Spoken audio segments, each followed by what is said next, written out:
Look at the numbers that you've got, look at them honestly, respond to them appropriately, and you can see what you're selling and what you're not selling, and listen carefully to what people are looking for.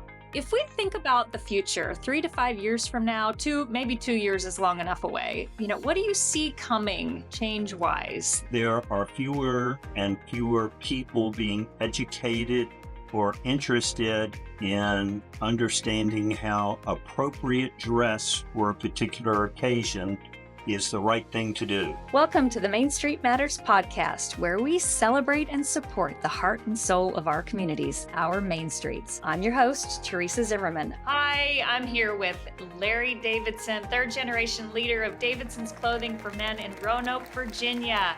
Larry, thank you for joining Main Street Matters this morning. My pleasure to be here. So let's get right to it. I want to hear your Main Street story. Tell us about Davidsons.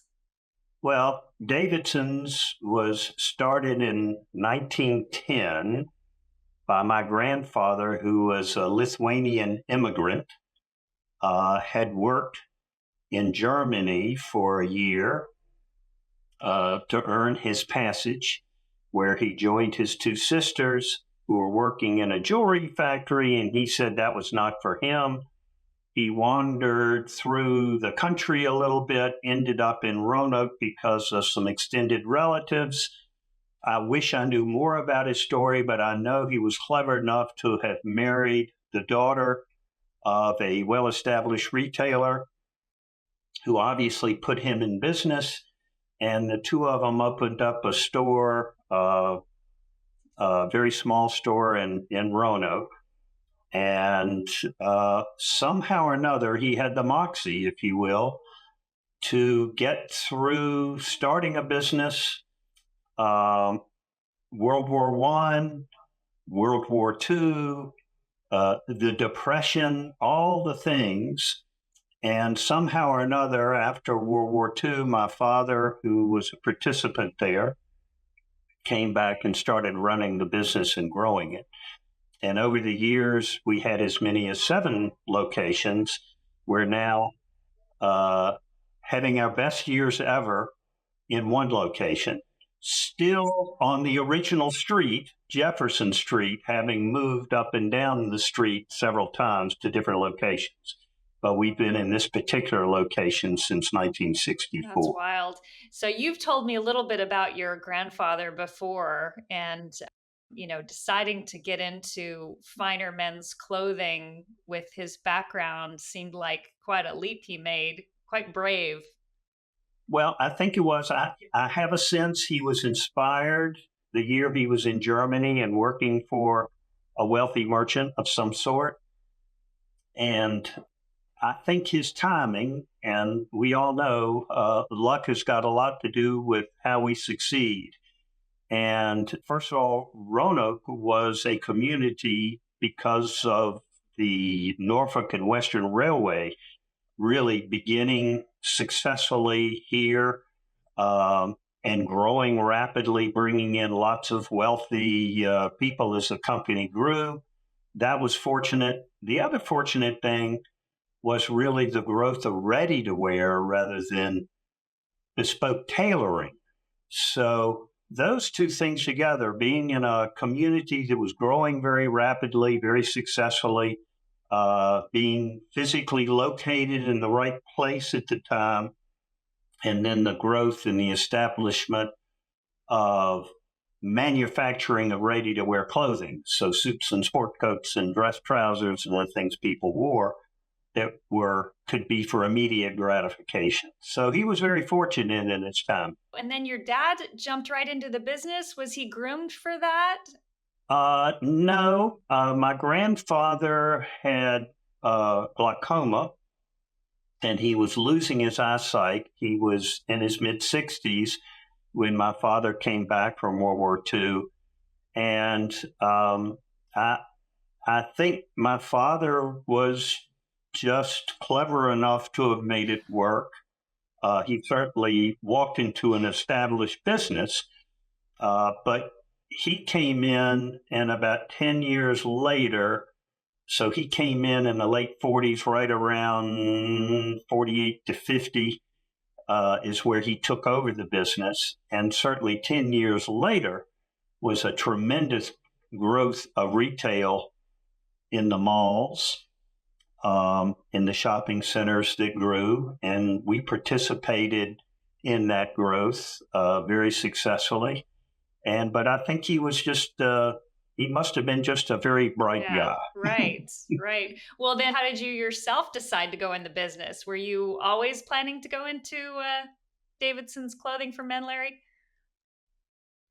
My father used to come in my bedroom in the mornings and say, "Don't go into retail." But I went to the University of Cincinnati, where I was an accounting major, and ended up working there for an advertising agency after I completed college and a little bit of a military career. And my father called me up one day and said, "I've got a store manager leaving. Are you interested?" And so I thought, well, I'll give it a try. And so I've been doing this actively over 50 years. So I moved back to Roanoke in 1972. So when your dad was telling you, don't go into retail, he changed his mind, or he was saying that in jest or moments of frustration? He sounds like he didn't mean it. Well, no, I think he meant it. And I'm not sure why. He seemed to enjoy it. He certainly had a nice relationship with the community, which is partially why I think our business has been successful. And we'll get into that I'm sure, with a subsequent question. But I don't know what his frustrations were, really, because he was very successful at it. We grew nicely. We're relatively profitable. We had some years where we struggled, but that was really under my leadership rather than under his. Okay. Who do you serve then? Tell us about who the customer is. I mean, over 3 generations of Davidsons, the customer surely has evolved a little bit or changed a little bit. I'd say it was. We have always been in a relatively small community serving a much broader area. We are about 100 miles from any other significantly sized community. So we were able to take advantage of that, and we positioned ourselves as having a variety of different looks and different price points. So while we have had the very best clothing you can get and established brands at the top of the ranges of clothing, we've also offered things at very moderate prices so that we could attract a variety of different pocketbooks. I think that's evolved a little differently in the last few years as fewer and fewer people are even interested in dressing up. The dress codes have changed significantly. And so down to one store, we are more focused on those who do have an interest. And I would say, though, that to some degree we have focused our presentation a little bit to be more what I would call mid-Atlantic, updated, traditional, and the brands sort of look that way. So we're not quite as broad as we used to be, but we still focus on building one-to-one relationships, which is what independent retailing is all about. And we still continue to support and be involved in our community, which is also part of the culture that we've created for our business and really feel is an important part of what we do. Yeah, I've heard and seen that from you directly, how important community is. Maybe you can just give us a few examples of how you guys are involved. Well, golly, so many different ways. There's probably not any significant improvement either economically or particularly on the nonprofit side where we have not been involved, whether it be through our religious organizations that we have belonged to, my father a little differently than mine, or whether it's through the United Way or the local theater, or just being on the boards of lots of different nonprofits, including downtown Roanoke, and being in leadership positions in all the organizations we've taken part in. But we really believe and have it in writing as part of our core principles is that you need to give back to those who support you. And I think that has helped us be accepted in the community and supported by the community. So how do you filter all of that? I mean, you can't do everything that you're asked to do, I know, right? So how do you make a decision as to whether or not this particular ask from someone is a Davidson's relevant thing? Well, interestingly, on a personal level, what I said, I would be happy to get involved with anybody who wanted me to get involved, as long as I didn't have to meet in the middle of the day. So I have been involved with a lot of community activities where they were either at 7:30 in the morning or at 7 o'clock at night, leaving myself free to run the business during the day and provide whatever support I could to their activities in the early mornings and in the evenings. So that was sort of part of getting some balance there, and how you work exercise into that, and raising a family and still working 6 days a week. I'm not sure how that all worked and out. friends. I mean, that's a full-time job. So you mentioned it about the in writing. You had these principles in writing, and I have seen this in writing. You've got it on a card. I don't have one with me, but how you articulate what Davidsons is, and how that becomes, I guess that becomes also a filter for you as well, but with staff. So maybe you can talk a little bit about what that is. Well, it basically says that we are in the business to make a profit selling clothing. Perfect.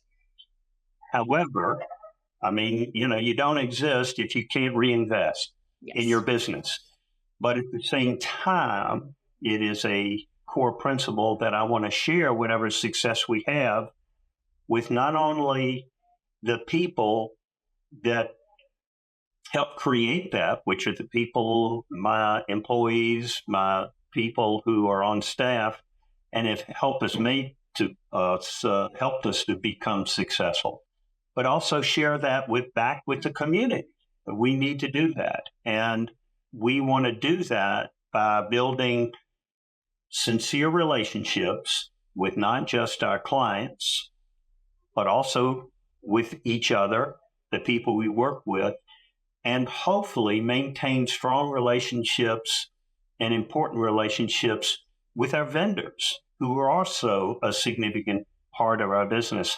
So I think it's, you help your community, you help your employees, and you remember that we're all in this together. Right. Can you define what makes Davidsons special? What is the specialness that is Davidsons? I mean, you have a lot of years to, draw from. If you could pull out just a couple of things that make Davidsons different from, any other men's clothing store.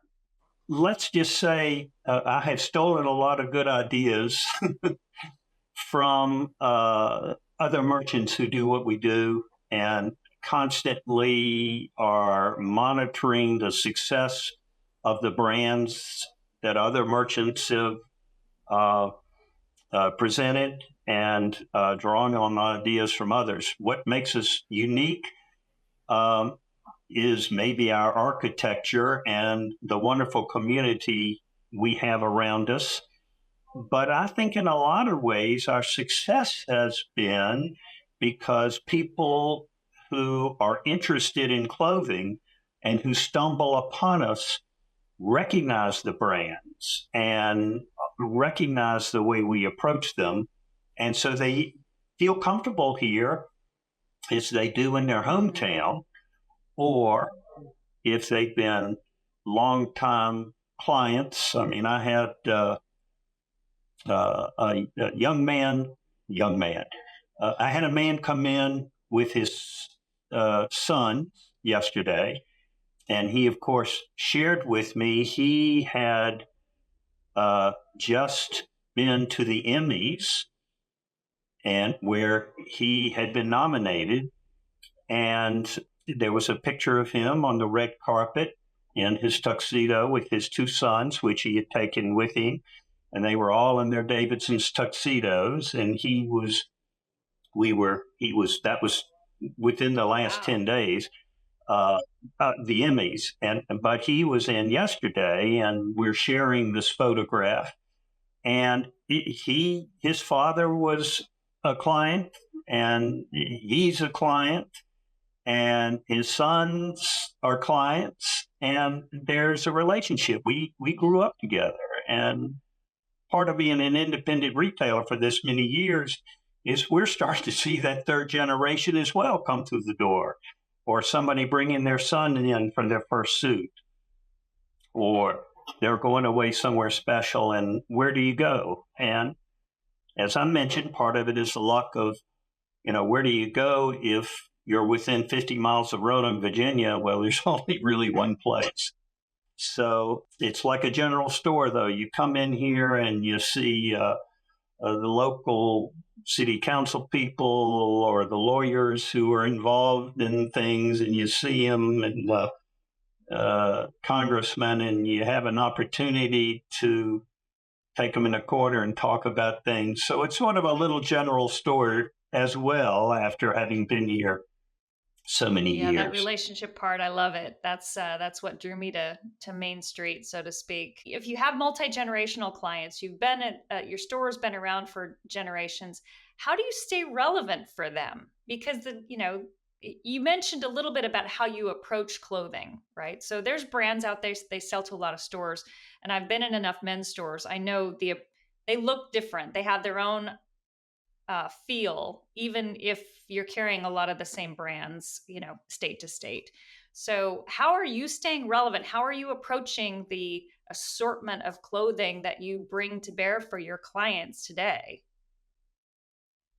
We go into market, and that means, a trip to New York, a trip to Raleigh, where we have multiple brands headquartered there. We'll spend time in Chicago.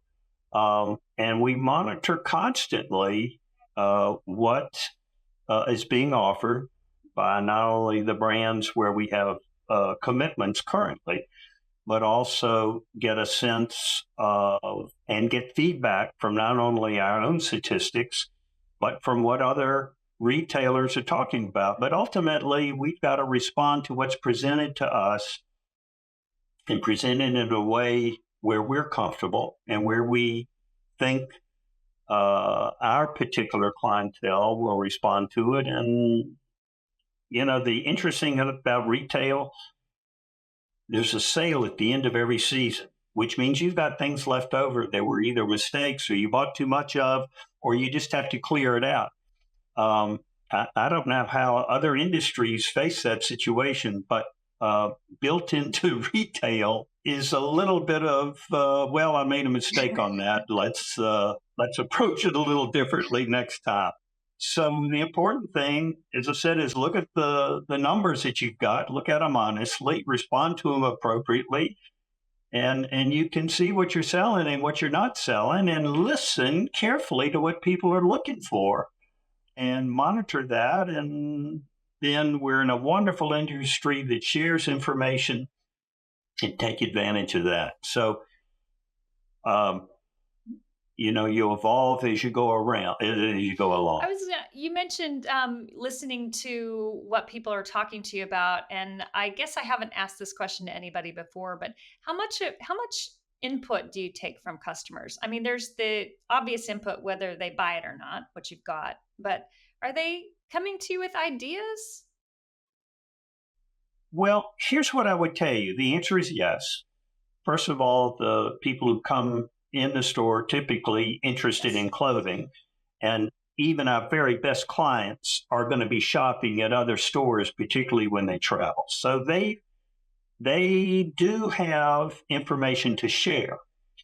The other thing I would note is our business is about one third what I would call business apparel. So it's tailored clothing and the furnishings that support it. About one third of our business is sportswear. And then we have shoes. But close to a third of our business is custom and special orders. So, well, we do a lot of custom. Somebody comes in and somebody who wants something custom made for them, there's a number of reasons. Sometimes it's a fit issue. More often than not, it's a style issue. They want to feel as if they've had some input in what they're selecting. So you listen to that, and they're giving you very important direction on color and styling and what they're responding to. So you take notice of that. The other piece is, the special order piece is, I am looking for, we can find that for you. Okay. And you study what it is. And when all of a sudden you see duplications of people looking for something you don't have, right. Maybe it's better to go out and find some and get. Right. So there's feedback, plenty of feedback from clients if you take advantage of it. Fascinating. Well, so you've referenced research and numbers and studying them. So can I jump to more operations side with you, Larry? And what kind of technology and tools are you using to gather this information or that you rely on for your business? Well, over the years, we were very early on to using data processing. And while we're a small business, and can we be totally state of the art? Probably not. But we have a software package that gives us more information than we would ever want to know in real time. And so we can get reports. Historically, I know exactly what I sold this week, today, and I study it. There are all kinds of, we have broken our merchandise into about 40 different classifications where we have open to buy that we monitor every week on our plans for markdowns, ending inventories, sales. And so we have a sense of what classifications are performing, which ones aren't, so we can respond. What core merchandise every week do we replace? So there's some discipline in utilizing systems to help you make decisions rather than doing them from the seat of your pants. And over the years, I think I have been influenced. Not only was my father very early into data processing, but certainly by the other retailers that I know are successful. You've got to utilize the tools that are available and study them. So yes, you listen to your clients and you go into market and you listen to other retailers, but study the information that's right there at your fingertips. And so good data processing, good information systems are very critical. So you had an accounting education. So does that help you be comfortable with that? Because I talk to a lot of, store owners who maybe are not quite so comfortable with all the data, but the systems today, would you say they're friendly enough for everybody, or do you require that kind of background? You either require it or you have somebody within your organization that does. As you just mentioned, yes, I have been numbers oriented a little bit. And so probably if I lag, it's on the style side rather than on the You're looking pretty side. great right there, Larry. So if you didn't dress yourself, kudos to whoever styled you, but I'm guessing you did it yourself. I do. But it's been maybe a fortunate blend that and it's interesting you say that. Yes. So I've been fascinated by the style and fashion side of it. I'm excited by the artistic side of it. And yes, I have that numbers background. one of the reasons why I think my father was so successful uh, in the real growth as a company, he had absolutely no interest in style and fashion. Wow. He was only a student of what would sell. And when he found it, he would jump on it strong. And that's possibly a sort of a narrow and deep philosophy. And so if we found something successful, he would jump on it heavily. And it had nothing to do with a particular, he was unkempt. And he was not necessarily interested in the style side of it as much as he was the operational side. And here again, responding to the input that was available. So, on the technology front, is there a specific brand or technology company that you'd be comfortable mentioning by name? I would say that in general, almost every brand that we do business with uh, is starting to supply independent retailers, particularly if you ask for it, with the kind of support that not only supports the brand that they have, but that vendor wants to extend that support and hopefully you will use it. One of our biggest communication channels right now is how do you reach people? Local newspapers are all but gone. National media is all but gone to the independent retailer.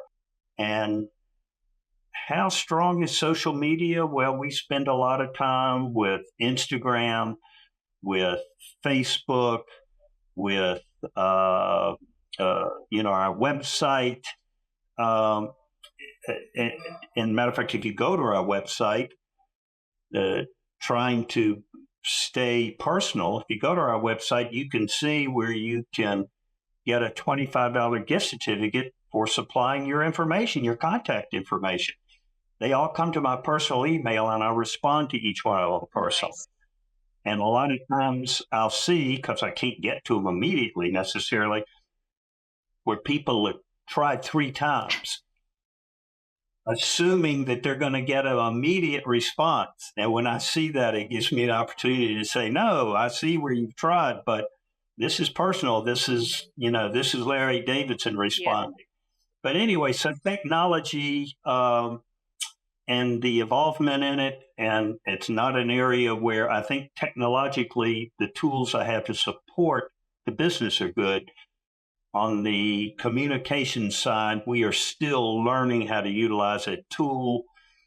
I have a young woman who's our sportswear buyer, and she is becoming more and more clever in finding ways to make our social media interesting. So she went out yesterday. She took a couple of forms out beside there's a public fountain behind our store, and there was a big flag, we're coming on July 4th. So she took a couple of forms that had red, white, and blue and put them up beside the fountain so she could put that on Instagram. Every year there's a big car show, and it kills our business, but they close down Jefferson Street with hundreds of beautiful cars that people in the neighborhood have either collected or worked on themselves or whatever. Kills business. But she took the forms out and had the forms looking at the cars. Anyway, it was just fun. So, making the social media at least relevant to somebody if they see it or stumble over it. There's some fun to be had there. And as I said, we are just stumbling through it, but having some fun with it. Yeah, that's great. Very interesting way to make lemonade out of lemons on the day they shut you down. Right. I think it's fascinating that, and it also speaks to your belief in the relationship part of your business, that you're responding to every email off your website.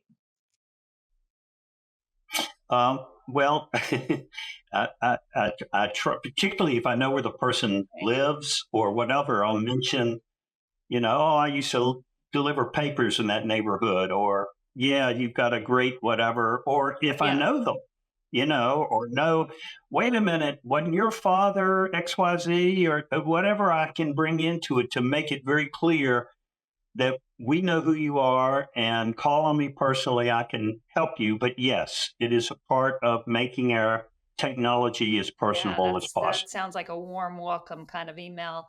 So do you use AI at all, Larry? What's a, I'm kidding. I'm kidding. Not yet, but I am being Okay. tutored. All right. You've proactively sought out And education on it. well, yes. And it'll be a while before I think we'll be able to make use of it, other than stealing from that which is provided Right. to us. Right. Okay. All right. Cool. If we think about the future, 3 to 5 years from now, maybe 2 years is long enough away. What do you see coming change wise? And are you preparing for it now? I would say there are fewer and fewer people being educated or interested in understanding how appropriate dress for a particular occasion is the right thing to do. So there's fewer and fewer people who are being educated. There are more and more people as the baby boomers, the big lump in the snake is moving on, and they're moving on rapidly and retiring and changing their habits. And the smaller, younger generation, there's a lot of people looking, a lot of companies looking for employees. And I think a lot of that has to do with there's just fewer people out there to work. And so I think what I see is more casual, a less informed and less interested population. And we'll just have to respond season by season, as I've mentioned, as best I can to what those slow evolvements will be. So we'll evaluate our inventories and let them slowly evolve as the needs of our clients evolve. And fashion and styling is changing pretty significantly again right now, too. I'm seeing moves away from that tight, skinny look, Mhm. things that are more comfortable, and how we address that appropriately is just part of where we have to move season I by see the season. 80s coming back. Uh, and it's a blend of a lot of things. Yes, absolutely. You've given a lot of great advice, I think, in our conversation here. What's the best advice that you've been given? What sticks in my mind, interestingly, is what's your cash position? Oh, wow. Okay. And I think, other than that, one of the things that I think hits me most is exactly what we've Yeah. talked about: being sincere, being credible, always doing the best you can to support those people who are supporting you, whether it be your staff, or the community, or your vendors. Golly day, we went through COVID without good vendor support and good customer support. Wow. And fortunately, the last few years have been some of our most successful. But we really had those relationships to have to support us when times got really tough. So I think the culture we've built over the years is what I still resonate to. That's amazing, and that is true for myself, my business, for so many others. We would be in a whole different world if we didn't have those relationships.